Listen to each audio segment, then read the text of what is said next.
BTV news media కథనంతో road మీద చెత్త వేయకుండా ట్రాక్టర్తో ఇంటింటికి చెత్త సేకరణలో సైదాపురం పాలకులు.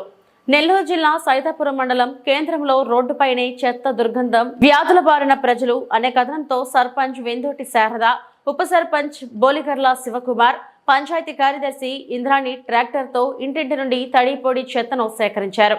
ప్రజలు పారిశుద్ధ్యం కారణంగా వ్యాధుల బారిన పడకుండా దోమల వ్యాప్తి నిర్మూలనకు చెత్తను ఇంటింటి నుండి సేకరించి డంపింగ్ కేంద్రానికి పంపుతున్నామని తెలిపారు. ప్రజలు బీటీవీ న్యూస్ ఛానల్ మీడియా కథనంకు స్పందించిన యంత్రాంగానికి కృతజ్ఞతలు తెలిపారు.